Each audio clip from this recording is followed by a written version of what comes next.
Amigos, ¿cómo están? Bienvenidos a Voz Ciudadana. Soy Elsa Iturriaga. Las muertes por accidentes de tránsito, tanto en Lima como en diferentes ciudades del país, se han convertido en un tema de salud pública debido a las altas tasas de víctimas que se han registrado en los últimos tiempos.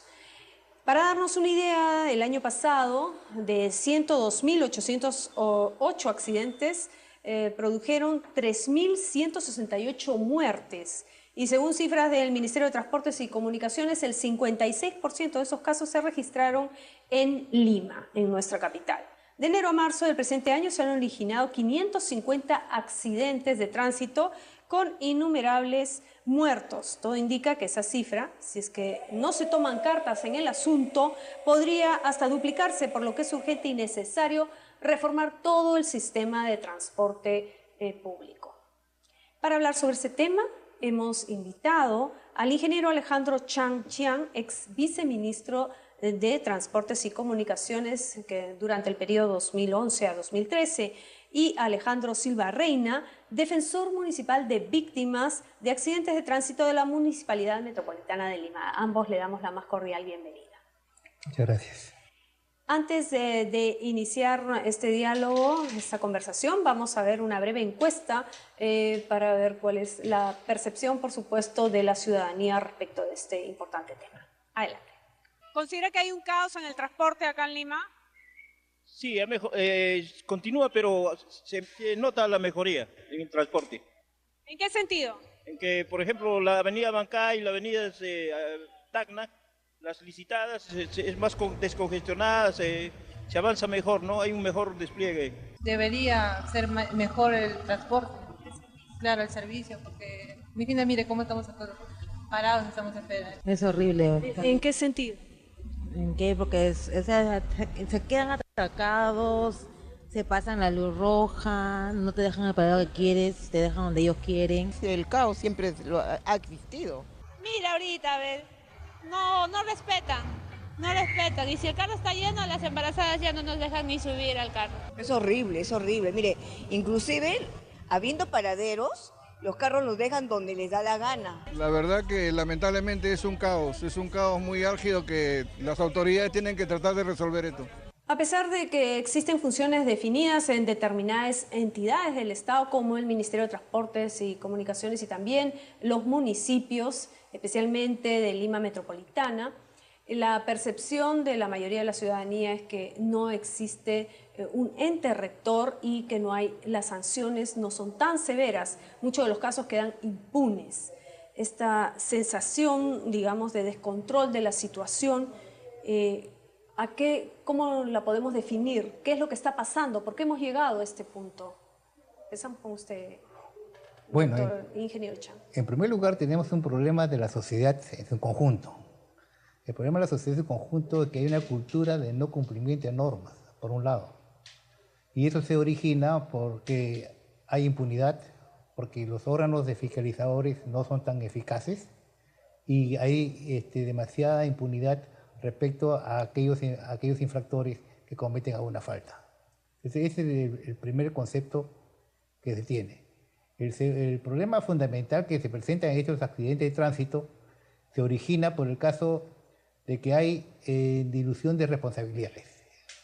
Entonces hay un problema que tenemos que ir ajustando. Hay un marco normativo que hay que ir ajustando, por un lado. Por otro lado, en la parte institucional hay que fortalecer a la parte fiscalizadora, y también el sistema de administración de justicia debe ser mucho más eficaz con la finalidad de que no haya impunidad. ¿Se puede decir que hay un desorden en ese sentido, señor Silva? ¿A quién corresponde en definitiva la fiscalización? Digamos, porque digamos todo el mundo se echa la pelota y nadie al final determina, no es culpa mía, que fue el municipio de Lima, que otorga la licencia, que no, que el de Callao, que el accidente fue en Lima, y total uno no sabe a dónde dirigirse como ciudadano, los afectados, digamos. ¿Por qué esta situación? ¿Quién fiscaliza finalmente? Mis primeras reflexiones tienen que ver con que hay que tener muy claro una diferencia entre lo que es accidentalidad producida por el tránsito del transporte público, que son las combis, las mototaxis, que es los donde taxis, se da la los mayoría. buses. Sí, pero a ver, quiero hacer una diferencia si me permites.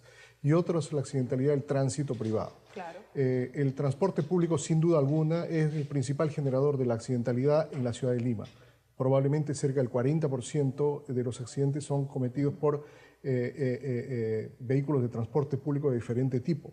Pero hay también un enorme margen de accidentalidad producida por el transporte privado, entendiéndose a los vehículos que circulan en manos de particulares, ¿no es cierto? Claro. Entonces, el apuntar a resolver el problema solamente respecto al transporte público creo que es mirar menos de la mitad de la problemática general, ¿no? Entonces, dicho esto, habría que decir que creo que según la norma las atribuciones que tiene cada uno de los sectores está bastante definida, es decir, el MTC es el órgano rector nacional, ¿no es cierto?, y tiene jurisdicción y competencias de fiscalización y de sanción y de control en las vías interprovinciales o vías nacionales.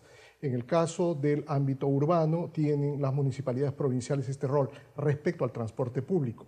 En el caso del transporte privado o particular del tránsito, que podríamos denominar, tiene que ver, ahí hay una suerte de mix, digamos así, de atribuciones que cumplen en mayor o menor medida el MTC, la Municipalidad Metropolitana de Lima y la Policía Nacional. Eso es lo que puede ser que genere cierta confusión, digamos. Así es, porque eso no permite también entonces que la imposición de las fiscalizaciones desde el público, que no necesariamente tiene este conocimiento sobre estas distribuciones, no identifican quién es el actor correspondiente. Pero ¿no sería mejor determinarlo, ¿no? Absolutamente. Bueno, un solo ente. En primer lugar hay que separar dos aspectos. El tema de tránsito y el tema de transporte. El tema de tránsito es justamente lo que se origina el problema de los accidentes, ¿no? El problema de transporte público son empresas, ¿no? O son empresas individuales o personas jurídicas que efectúan el servicio de transporte, pero deben cumplir con las normas de tránsito. Y la responsabilidad sobre respecto al tema de los accidentes de tránsito por los servicios públicos, por el transporte público, corresponde a los conductores. Pero la responsabilidad del empresario, de la empresa del transporte público, que contrata, es contratar a malos conductores o no respetar los horarios. O mantenerlos, ¿no? O mantenerlos en, ¿cómo se llama?, cuando tiene una mala gestión de conducción de vehículos, por un lado. Por otro lado, tenemos el problema también de que muchas veces se superan las jornadas de manejo, que no deben existir tanto en las ciudades como en la provincia. Como pasa en todos los países, entonces, ¿no? Tiene que haber un determinado horario. En ese tema tenemos que es la empresa de transporte la responsable. Entonces, ahí donde la municipalidad es responsable. En la parte del digamos, tránsito, le competiría imponer la multa, las sanciones. Claro, corresponde. Yo particularmente pienso de que ya no debe haber autorizaciones, sino debe haber concesiones, con obligaciones específicas, contractuales. ¿Por qué? Porque justamente las autorizaciones simplemente vienen a ser autoridad que da hacia una ruta y no con un contrato en el cual se especifique todas las obligaciones que correspondan a una buena calidad de servicio y una buena seguridad vial que corresponda. Esa es una responsabilidad de cumplimiento de las empresas. Y las municipalidades, de los gobiernos locales de cada ciudad, debe fiscalizar el cumplimiento de esa obligación de parte de las empresas. En cuanto a jornada de manejo. ¿Existe, por ejemplo, demasiada demanda, hay demasiada oferta, mejor dicho, de transporte público? ¿Por qué tanta competencia entre las mismas empresas de ganar los pasajeros y cometen atropello y medio? Eso tiene fecha y nombre propio. En 1991, para ser exactos, durante el gobierno de Alberto Fujimori, se dieron un par de leyes que impactaron negativamente en las condiciones de tránsito que hoy tenemos que enfrentar y de transporte.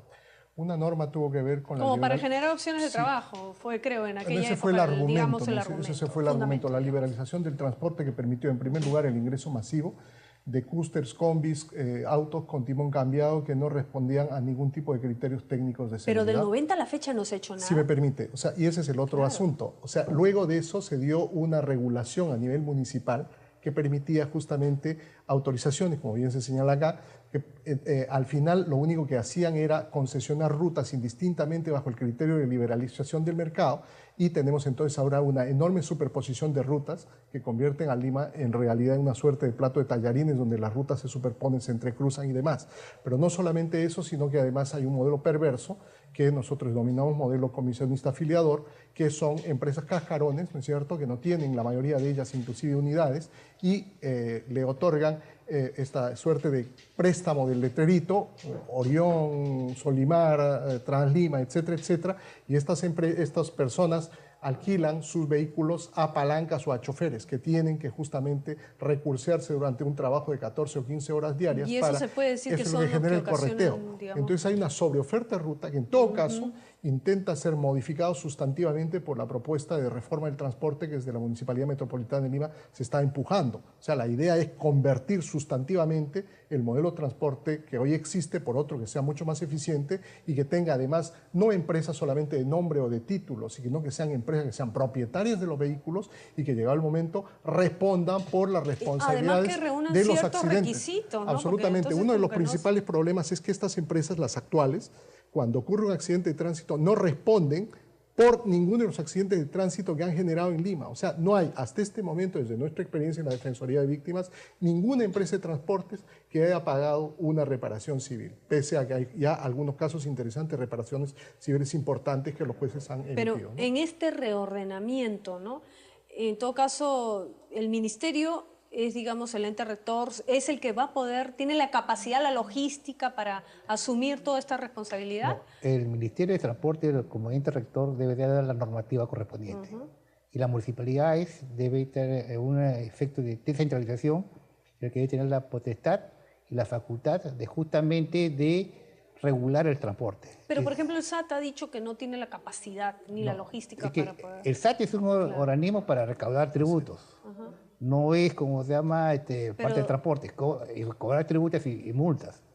Pero los que no pagan las multas... Este es un tema ya de gestión, de eficiencia y eficacia que debe tener la SAT para recaudar las multas. Es un tema.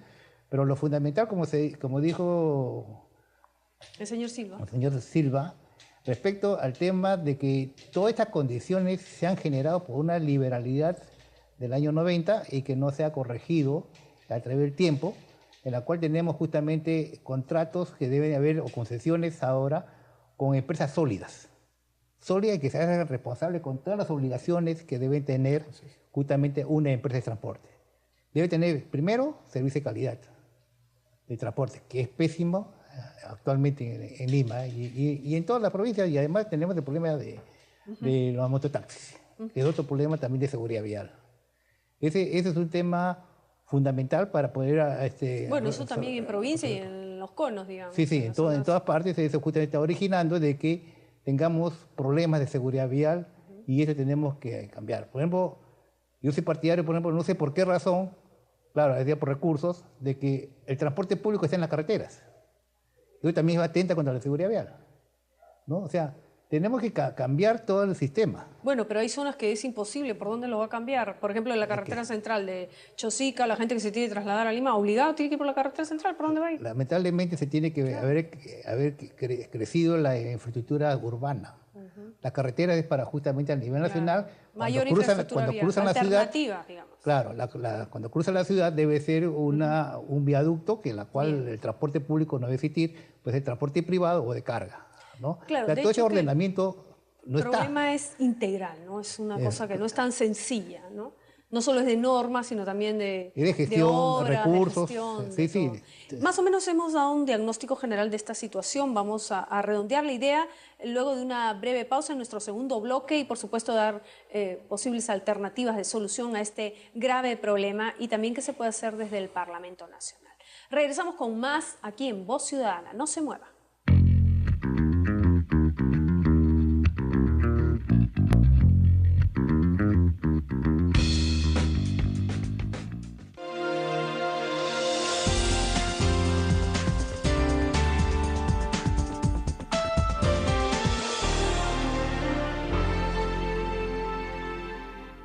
Congreso, servicio de atención telefónica gratuita del Congreso de la República. Comunícate llamando gratis al 0800-1-7778 de 9 de la mañana a 5 de la tarde y recibe la atención de expertos que te guiarán en todas tus dudas o consultas. Aló Congreso, 0800-1-7778.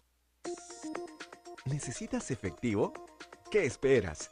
Ahora el Banco de la Nación cuenta con más puntos de atención a nivel nacional. Sí, el agente multired del Banco de la Nación es un canal de atención que te permite realizar transacciones y trámites de forma rápida y segura en diferentes establecimientos comerciales. De esta manera, podrás realizar diferentes operaciones con mayor comodidad como retiro de efectivo, consulta de saldos, transferencias, pago de servicios de telefonía fija y móvil, pago de tasas de RENIEC, pago de tasas de la Dirección General de Migraciones y Naturalización, pago de tasas del Instituto Penitenciario, pago de tasa de la Policía Nacional, entre otras. Recuerda, el Banco de la Nación no cobra ningún tipo de comisión por operaciones a través de sus agentes multired a nivel nacional. Para mayor información, acércate a las agencias del Banco de la Nación o comunícate al 0800 10 700 o ingresa a www.bn.com.pe. Banco de la Nación, el banco de todos. Perú, progreso para todos.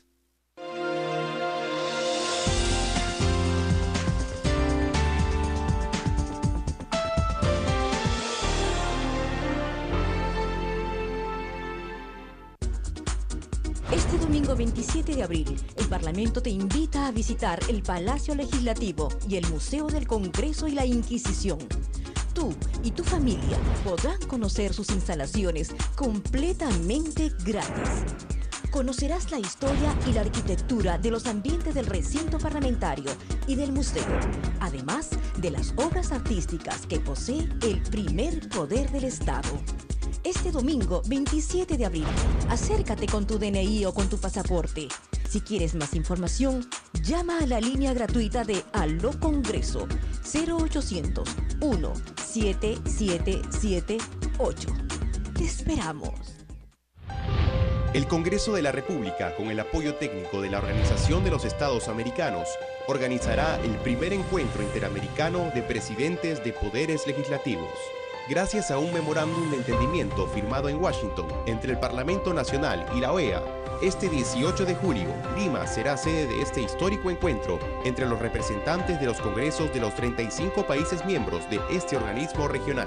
En el evento se tratarán temas de interés común para el fortalecimiento y modernización institucional, y usted tendrá todas las incidencias a través de la Central de Noticias del Congreso.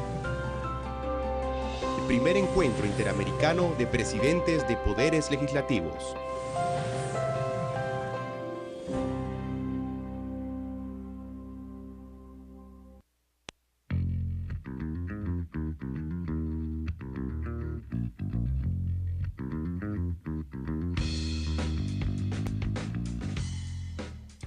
Regresamos con Voz Ciudadana. Estamos hablando acerca de la situación, las graves muertes debido a los accidentes de tránsito que se producen en todo el país, especialmente en nuestra capital. Conversábamos entonces con el ex viceministro de Transportes y Comunicaciones, Alejandro Chang, y también con Alejandro Silva, defensor municipal de víctimas de accidentes de tránsito del municipio limeño. Luego de esta situación, este diagnóstico del problema que vive Lima respecto al transporte, que estamos viendo que es una situación integral, ¿no? El tema de los accidentes ocasionados por la mala gestión, leyes dadas desde la década del 90, algunos pocos cambios que se han vislumbrado, la falta de mayor infraestructura vial para evitar justamente la sobreoferta, que también se ha mencionado en temas de empresas. ¿Qué es lo que se necesita entonces para este reordenamiento del transporte público, ¿no? Bueno, ahí hay que cambiar todo el sistema de transportes. Debemos, una población de 9 millones de habitantes, que es la capital, ¿no? Con el Callao, debemos tener un sistema integrado de transporte, en el cual el metro, los buses o cualquier otro medio de transporte se integren y sean con rutas racionales de tal modo que atienda la demanda de movilidad de las personas. Este es un tema fundamental. Por ejemplo, si me permite, la gente que ha tenido oportunidad de visitar otros países, incluso la región aquí en Latinoamérica, tienen los buses sus horarios de partida, sus horarios de llegada, los horarios que pasan por cada paradero, la gente ya sabe. No es en cualquier momento, no es a la carrera, a la volada que te dejan, prácticamente te tiran del vehículo, digamos. Hay un orden. Llegan a la estación del servicio y son lavados los vehículos por dentro y por fuera. O sea, hay reglas de sanidad, es, digamos, el respeto también por el usuario. ¿Por qué eso no se puede dar en nuestro país? Eso se tiene que dar, o sea, a eso tiene la solución, no hay otra. Lo que se ha hecho ha sido simplemente una libre competencia y simplemente han aparecido autorizaciones que correspondan a empresas. Pero como hemos se dijo, terminado casi cascarones, en una anarquía, digamos, en el tema del transporte. Claro, empresas cascarones que han permitido simplemente decir, ok, utilizar micros, pequeños vehículos que son ineficientes. El tema apunta a que eliminar, digamos, el transporte público menor, digamos, los combis, los mototaxis, y digamos que sea masivo, más grande, ¿no? A través de metro, tren eléctrico, en fin, no sé. Claro, a ver, yo quería empezar a responder tu pregunta inicial con un par de aspectos que tienen que ver con cuestiones también de fondo y más macro, ¿no? Es decir, lo que se tiene que hacer en el tema del transporte en general y el tránsito también es constituirlo en política de Estado.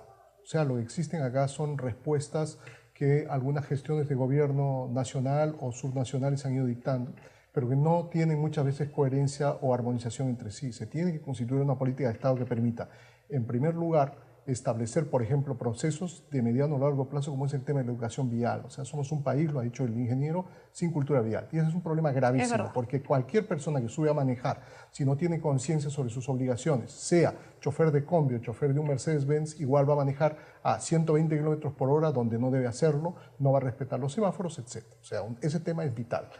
Pero antes de eso hay inclusive un tema que es el punto de partida para toda constitución de política pública. Este es un país, el nuestro es un país que no tiene data cierta, armonizada, sistematizada, ¿no es cierto?, sobre el problema de la accidentalidad. No lo digo yo, lo dice la Organización Mundial de la Salud. O sea, si no tenemos los elementos empíricos de diagnóstico para la constitución de políticas públicas, lo que vamos a hacer es, digamos, dar manotazos de abogado sin que realmente se pueda saber por dónde exactamente. Se está remando medio sin rumbo al asunto. Ese es un primer asunto y en base a eso, como digo, construir una política de Estado donde el tema educativo de constitución de una cultura vial sea un elemento de política de Estado. En segundo lugar, el tema de la constitución de normativas claras respecto a las obligaciones de los conductores, porque hay que recordar que la principal causa de muerte en nuestro país es el exceso de velocidad, el mal manejo de los conductores y el de la embriaguez. Entre esas tres cifras fácilmente puede superar el 70% de las causas de accidentalidad en este país. Por lo tanto, el proceso de entrega, de control y de sanción respecto a las licencias de conducir tiene que ser objeto de un claro robustecimiento y afinamiento. No es posible, por ejemplo... Mayor exigencia también en las condiciones, ¿no? Los requisitos. Absolutamente, pero también en el control y las inhabilitaciones. O sea, existen miles, decenas de miles de informaciones que el SAT ha trasladado al MTC para que esta institución, en armonía con la policía, pueda quitar las licencias de conducir a los conductores. Ocurre que parece que hay un cuello de botella, pero por otro lado también hay el enorme reto tecnológico de que la policía tiene que contar con medios para que en línea y en el momento pueda verificar, digamos, si no estamos Juan logísticamente Pérez preparados. Claro, tiene su brevete inhabilitado. O sea, ¿qué podemos hacer con la policía si es que, imaginando que tuviera toda la disposición, no cuenta con las herramientas, no va a poder retirar, inhabilitar a esto? Y un elemento adicional que tiene que ver con el tema de sanción-prevención desde el Poder Judicial, tiene que ver con la constitución de este sistema de justicia de tránsito y seguridad vial que ya empezó a hacerse acá en Lima, a instalarse. Ahora hay 4 juzgados de tránsito. Nosotros desde la Defensoría estamos apoyando fuertemente ese proceso, pero creo que tiene que extenderse a nivel nacional, porque ocurre con pero no se abastece, incluso los procesos son bastante lentos, ¿no? Sí, por eso, si me permites. O sea, Lima necesita por lo menos 9 juzgados especializados, por lo menos. Ahora hay 4, la idea es que a fin de año ojalá estén esos 9, pero tiene que extenderse a nivel nacional. Incluso los procesos se pueden alargar hasta 3 años. Así es. Y con libertad del infractor. Claro, por eso con los juzgados la idea es que estos procesos duren lo que deben durar, máximo 9 meses, que es un proceso sumario, pero además permita también la constitución de sanciones efectivas Y lo más importante desde el punto de vista de las víctimas, como lo hemos constatado nosotros, es el pago de las indemnizaciones. Y hay un tema adicional, tú preguntabas qué podría hacer el Congreso. Yo creo que es imprescindible, impostergable que el Congreso empiece a revisar y a analizar la figura de los advocates, que es una figura desde mi punto de vista, desde nuestra experiencia, perniciosa, porque en la práctica no están cubriendo a las víctimas de accidentes de tránsito, salvo las excepciones del caso. Entonces ahí hay un problema gravísimo porque tenemos a miles de personas que se quedan afectados, que se quedan en una tienen situación, la cobertura de seguro de emergencia. Claro, y están pagando. Sí. Bien, ingeniero, con respecto a las declaraciones de la alcaldesa de Lima, Susana Villarán, hace poco ella ha planteado la posibilidad de municipalizar la policía de tránsito, digamos para que haya un mayor control, ¿no?, fiscalización del tema de los accidentes. ¿Cuál es su punto de vista? Bueno, ¿solucionaría en parte esta situación? El tema fundamental es, aparte de la del marco institucional que podría ser, es el tema real del factor humano. El recurso humano es fundamental. Si tenemos con el mismo esquema de la policía de tránsito, en la cual a veces es permisible, entonces justamente vamos a encontrar lo mismo. Entonces ahí tenemos que ver cómo... Pero hay que trabajar con lo que hay, cómo hacer en todo caso. Sí, tenemos que justamente mejorar el recurso humano, es fundamental. El tema de la cultura vial señalada por el señor Silva es fundamental, no solamente para que lo va a manejar, sino también el peatón, ¿no? Y eso tiene que ser desde los colegios, todo, desde colegios, o sea, de eso tenemos que cambiar todo el esquema cultural de la sociedad, no solamente en cumplir las normas de tránsito, sino también en cumplir las demás normas. Bueno, es un problema cultural, o sea, ese es el primer problema que tenemos. Entonces podemos comenzar con la seguridad vial, con la norma de tránsito, hacerla cumplir. Ese es el primer problema que existe. Y esto, sí, yo sí discrepo que haya una política nacional, se va a demorar. O sea, yo creo que ya debemos comenzar a presionar que haya esa enseñanza. Sí. No, si me permite. O sea, yo no estoy planteando que dejemos con el cuento de constitución de política de Estado esperar los resultados para dentro de 20 años. Creo que son cosas que corren al consumo. En o sea, paralelo, por un lado, digamos. establecemos el tema de educación, que usted también coincidimos, la necesidad de constitución de una educación vial, pero en paralelo hay que fortalecer los sistemas de justicia de tránsito que yo señalaba, fortalecer, como bien también coincidíamos, en la constitución, por ejemplo, de la reforma del transporte que hoy, por ejemplo, desde la municipalidad estamos impulsando, es decir, empresas que funcionen realmente, concesiones que funcionen, rutas programadas, como bien señalas tú, con horarios, etcétera, etcétera. O sea, esas son cosas que se están haciendo ahora y se tienen que fortalecer este año en el hoy. Porque, por un lado... ¿Parte de la reforma es que la policía de tránsito pase al municipio? En realidad esa es una propuesta que se está levantando en la Municipalidad de Lima, más en relación al tema de la atención sobre los temas de políticas de sanción de control, ¿no es cierto? Porque lamentablemente tenemos allí, se ha visto, pues no se puede negar, ¿no es cierto?, algunas desarmonías, por decirlo menos. Sale un alto oficial de la policía hablando del retorno de las actividades de fiscalización cuando todavía en el interno se estaba trabajando todo el protocolo de intervención correspondiente, y eso genera, digamos, algunas tensiones y críticas a una política que tiene que existir. O sea, en otros países las políticas de control de velocidad son cosas de todos los días, y acá, digamos, se pone el grito en el cielo con el cuento de que se dice que se están afectando derechos de las personas. Yo estoy de acuerdo en que en algunos casos sí se da esto, y para eso están las vías correspondientes, pero tiene que haber un control de velocidad en nuestra ciudad, máxime cuando es la principal causa de muerte, ¿no?, y de accidentalidad. Bien, y respecto, esas son parte de las causas, ¿no? Comparándonos, digamos, en relación a otros países de la región, ¿cuál es la nación, digamos, el estado, el país que tiene una mejor normativa en ese sentido, mejor control, un reordenamiento, digamos, del transporte? Que estamos más cerca de Santiago de Chile, ¿no? Pues, o sea, ahí tenemos un sistema integrado de transporte, por un lado, y por otro lado tenemos a unos carabineros que sí hacen cumplir con las normas. Cuando un peatón cruza una cebra, inmediatamente el vehículo para. Acá es al revés. Y le cuento una anécdota. A mi hijo, cuando tenía 12 años, se fue a Montreal, fue solo, cogió la bicicleta y no cruzaba porque el carro iba a pasar. Y el carro no pasaba porque él tenía el privilegio allá en Montreal. Y eso pues significa pues, que entre los dos, y la cultura peruana de que tenía miedo de que el vehículo marchara. O sea, esa cultura vial, ¿no?, del respeto al peatón no está internalizada en el país.